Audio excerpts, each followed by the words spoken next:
Жапония ең дамыған жоғарғы технологияларға ие мемлекеттердің бірі. Басқа елдерге қарағанда жапондықтар шағын аралдарда өмір сүреді. Ол аздай, ол аралдар сейсмикалық белсенділікке ұшырап тұрады. Сондықтан ізденіс пен даму Жапония еліне тән қасиет. Одан бөлек, екінші дүниежүзілік соғыста жеңіліс тапқандары да ғылым, техника және мәдениеттің дамуына ықпалын тигізді. Тағы бір нәрсені айтып кеткен жөн. Жапондықтар өте еңбекқор халық. Олар жұмыс істеуден шаршамайды. Десек те 15 сағаттық жұмыс уақытына төтеп беру оңай емес. Мен айтып өткен ақпараттарға қарамастан, Жапонияны көбісі бұзық, ұятсыз ел деп санайды. Бірақ ол расымен де солай ма? Ал оны бүгінгі видеодан біле аласыздар. Видеоны соңына дейін қараңыздар. Сізді шок қылатын нәрселер жеткілікті. Алдын ала ескерту. Қазір мен әдепсіз, ұятсыз нәрселер туралы айтатын боламын. Барлық ақпараттар желідегі ашық дерек көздерінен алынған. Жасыңыз 18-ге толмаса яки тым мәдениетті болсаңыз, ары қарай қарамай қоюға болады. Айтпады деп жүрмеңіздер.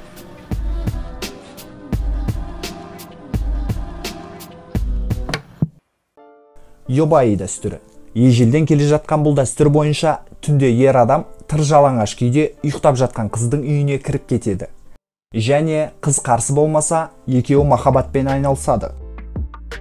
Бұл зорлыққа жатпайды екен, егер әрқайсысы болған жағдай туралы түс жармаса. Бір түрлі дәстүр екен. Одан бөлек, жапондықтардың тамакери атты дәстүрі бар екен. Ол бойынша әйел адам еркектің жыныс мүшесінен тұрады. Қысқасы таза мазохизм. Не айтамыз? Біткен екен мыналар. Осыған ұқсас ұятсыз дәстүрлер ел дамыған сайын көбейе түскен. Десек те, әлем бойынша Жапония жынысты қатынас жағынан ең төмен пайызын құрайды. Жапондықтардың тең жартысы пәктігін 30 жасқа дейін сақтайды екен.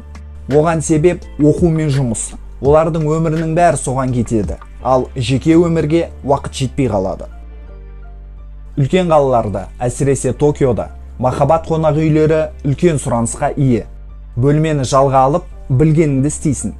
Және ол жерге тек ер адамдар ғана бармайды. Тіпті ерлі зайыптылар да барады екен. Өйткені тұратын үйлері тар. Және ол Жапонияда қалыпты жағдай. Ешкім ол нәрседен ұялмайды. Қызықты факт. Жапондықтардың шамамен 40%-ы махаббат қонақ үйлерінде ұрықтанған екен. Метро станцияларында әйелдің юбкасының астына қарама деген белгілер ілініп тұрады. Бірақ ол жапондық ер азаматтарды тоқтатпайды. Олар еш қысылмай қыздың юбкасының астын суретке түсіріп алады. Ал кейбір жапондық қыздарға ол ұнайды деп жатады. Негізі жезөкшелік Жапонияда тыйым салынған, бірақ ол қағаз жүзінде ғана. Мысалы, мектеп оқушы қыздар сабақтан кейін кафеге жұмысқа барып, ашық-шашық киіммен жұмыс істей береді. Олар үшін бұл қалыпты жағдай сияқты. Ал қыздардың іш киімдері сатылатын автоматтарға не дейсіз? Міне осындай автоматтардан қыздардың іш киімін сатып алады.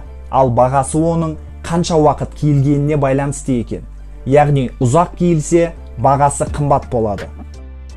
Мен шок болдым, достар. Мастурбация жасайтын кинотеатрлар.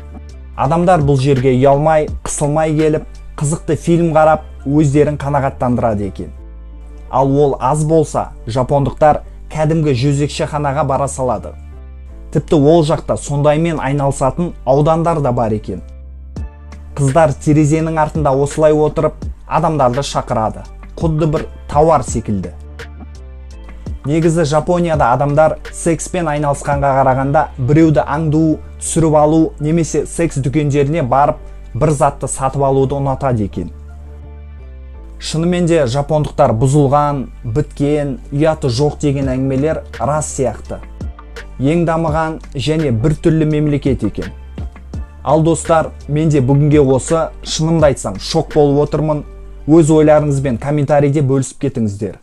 Қызықты видеоларда көріскенше. Тамакери жасап жүрмеңдер.